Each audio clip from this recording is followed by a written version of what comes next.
qué momento, a qué edad y cómo ocurre eso para ti? Yo la descubro en el Colegio de la Milagrosa de Río Piedra. He sido educado por las Hijas de la Caridad. Voy descubriendo en el camino con Sor Florentina, una hermana, donde hablaba de su vocación y una mujer muy mariana, en cual pues penetró en todos los estudiantes ese amor a la Virgen, a nuestra Madre. Y entonces nos enseñó a nosotros buscar en nuestro interior el llamado de Dios para el servicio de la sociedad y del reino. Y yo lo descubro saliendo de high school, de la escuela superior, donde yo tomo una decisión entrar al Carmelo a ser carmelita descalzo. Estamos hablando de los 18 años de high school. ¿Tú entraste con los carmelitas descalzos? Entro primero con la orden benedictina, con los monjes, y a darme cuenta que no era mi lugar, paso entonces al Carmelo de los Descalzos. ¿Qué tiempo estás en el Carmelo? Tuve 14 años. 14 años en el Carmelo de los Descalzos. ¿Y por qué lo dejaste? Tuve que dejarlo por razones, primera, de salud, y segundo, ser el único nieto, pues tenía que también velar por mi abuela, y entonces pues ya un asunto familiar. Una vez que tú resuelves todo eso, ¿qué pasa con tu vida religiosa? Pues empiezo los estudios universitarios, sigo desarrollándome, ¿verdad? Haciendo mi bachillerato en Humanidad en la Universidad de los Padres Dominicos. Dentro de la Orden de los Descalzos, pues sí existía una tercera orden o llamada cofradía, pero no estaba para mí muy claro la asistencia de la tercera orden de los Descalzos. Y entonces entro, porque también hay que decirlo, yo entro entonces con la tercera orden dominica aquí en Puerto Rico, que estuve como mucho tiempito como presidente de la tercera orden dominica. A darme cuenta en el tiempo y en la realidad, pues yo le tengo un gran amor a Santo Domingo y a la orden, a los padres dominicos, pero no es el carisma que realmente está dentro de mí, que es el Carmelo. ¿Cuál es la diferencia entre el carisma dominico y el de Carmelo? El dominico busca esa verdad y busca la predicación. En la predicación se busca la verdad en el Evangelio. La verdad está en el Evangelio. Y lo anuncia, lo lleva al pueblo, ¿verdad?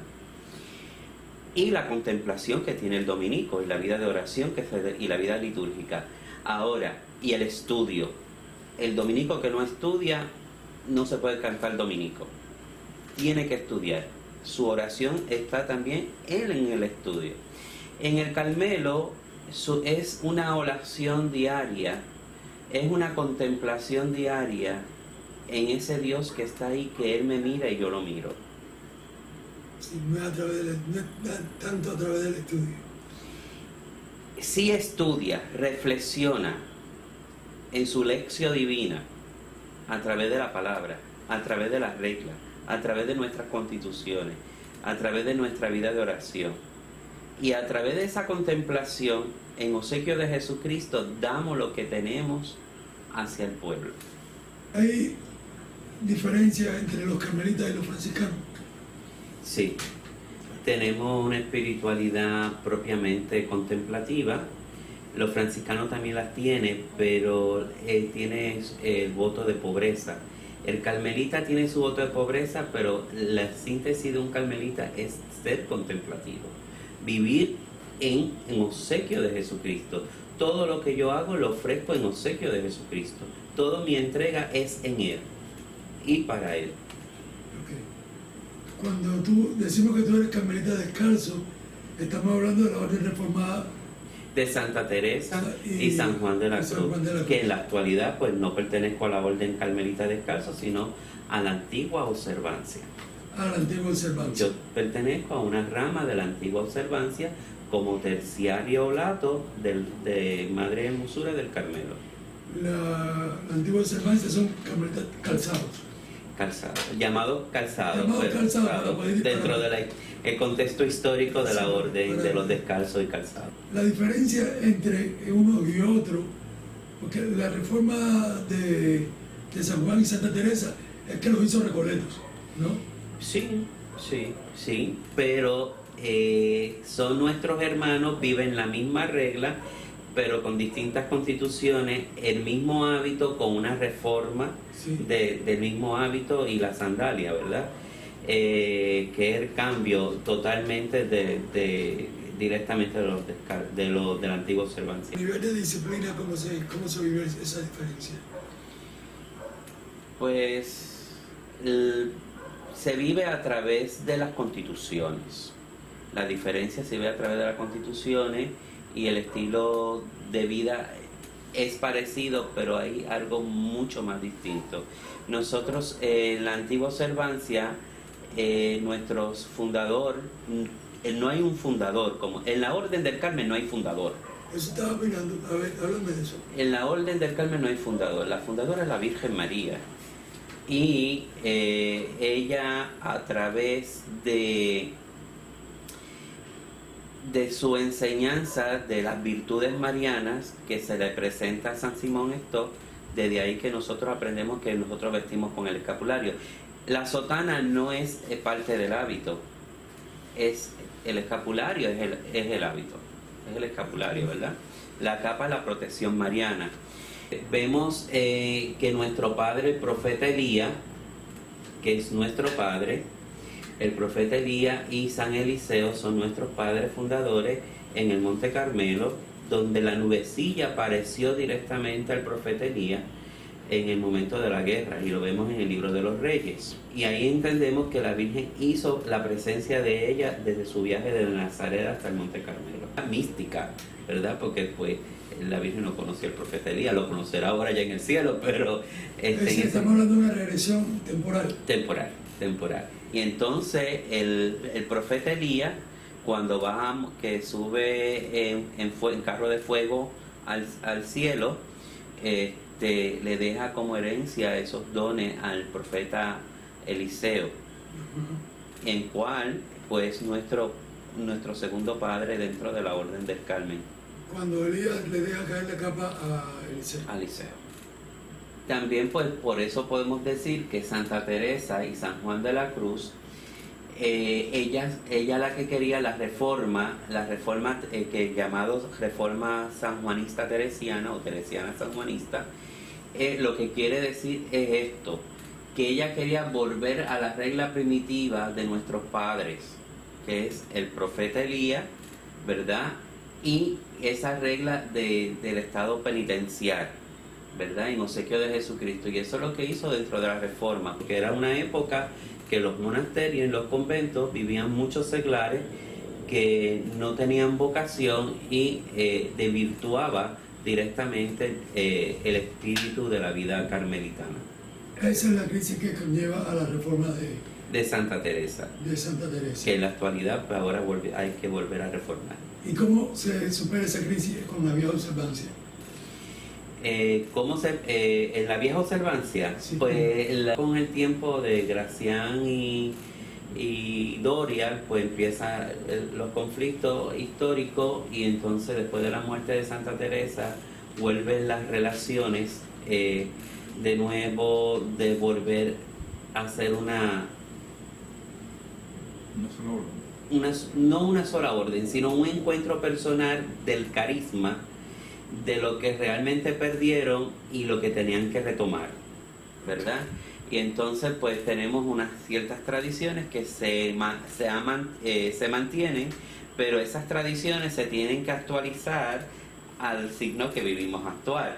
O sea, por ejemplo, no vamos a comer hierbas, tenemos que alimentarnos, tenemos que hacer los ayunos pertinentes como dice la regla, y una oración constante en la celebración eucarística, en la Santa Misa, que se supone que todo carmelita vaya a misa todos los días, y todo religioso, se supone, ¿verdad?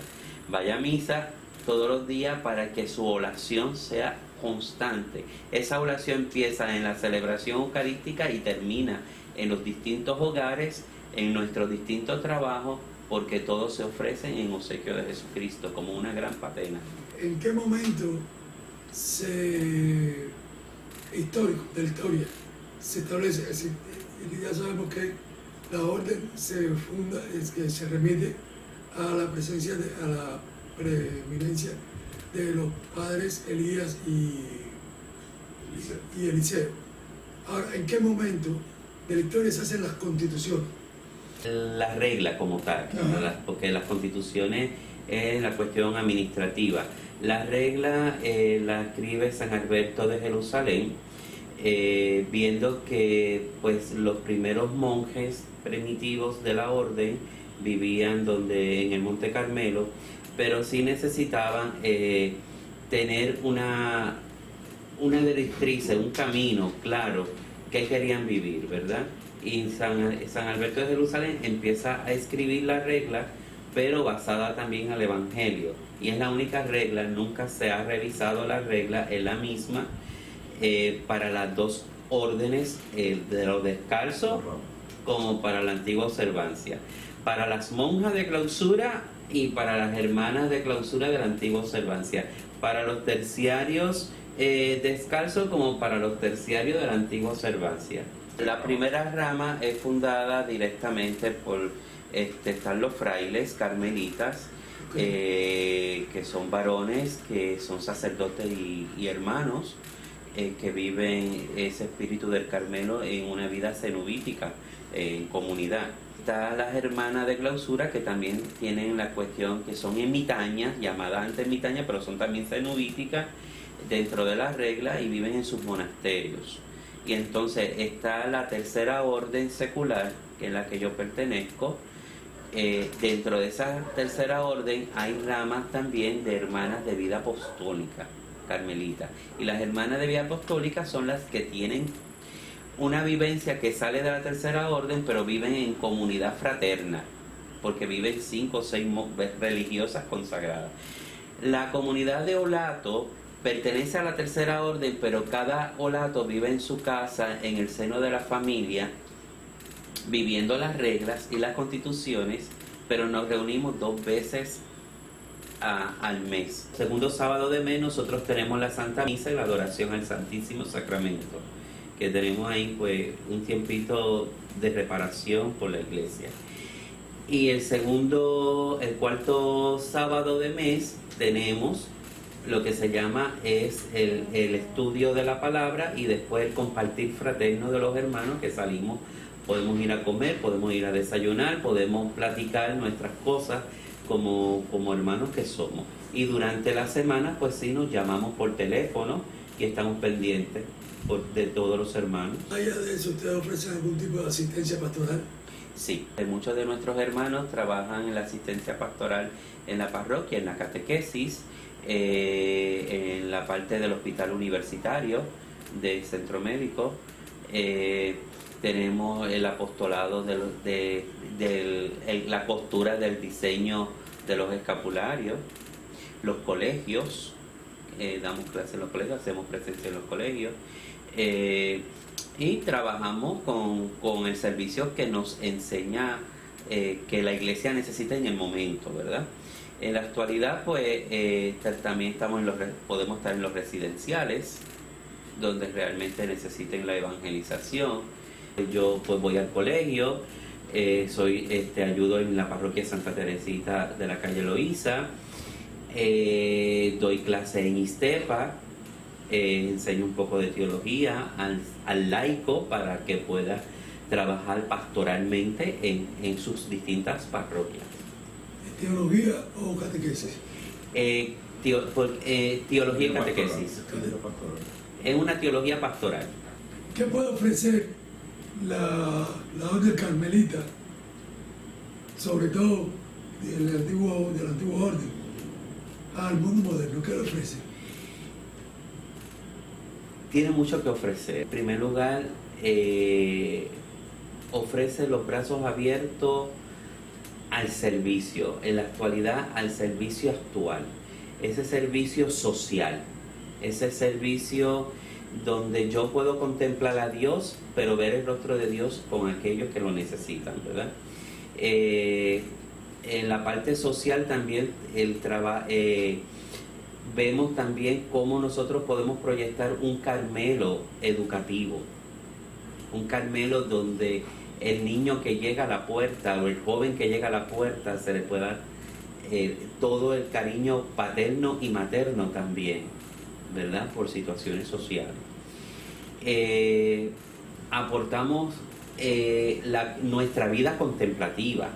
Hemos perdido mucho en la sociedad esa vida de silencio, esa vida de oración, esa vida, porque el mundo va muy revolcado, muy allá, y tenemos que ser modernos en la oración, tenemos que ser modernos en la contemplación. ¿Cómo somos modernos en la contemplación? Que lo que yo contemple quede con una gran explosión de amor para que el mundo se entere de que Dios está vivo, que Dios es real, que Dios es misericordioso, Él está ahí, Él me mira y yo lo miro. Y a nivel de donde yo me pare, a donde yo esté, yo pueda mostrar el rostro de Dios. El Carmelo tiene que ofrecer a la sociedad actual, a esta sociedad actual, a que vuelvan directamente a la mano de Dios. Mira lo que ha pasado con Nicaragua. ¿Qué hace el Carmelo en Nicaragua? Peorar. Pero ya se han tirado los carmelitas a la calle con el pueblo. Pues esa es mi contemplación con aquellos que están allí. Esa es mi oración con aquellos que están allí. Ahí está el evangelio vivo, ahí está la predicación, ahí está la búsqueda de la verdad, de que aquellos sean felices, que encuentren la felicidad. Si la he encontrado yo, ¿por qué no la puede encontrar otro? Un joven que nace en el 73, ¿cómo entra en este tipo de espiritualidad? Me gusta y me he ido convenciendo cada día más en una modernidad, pero también en una vida más en el silencio, en la soledad, en el recogimiento, en ese recogimiento, porque Dios habla a través del silencio. Y no quiere decir, porque yo soy de la renovación carismática, yo nací dentro de la renovación carismática, pero cuando ya va el alma, va poco a poco madurando, y el espíritu va madurando, ya es Dios con uno, y yo con Él.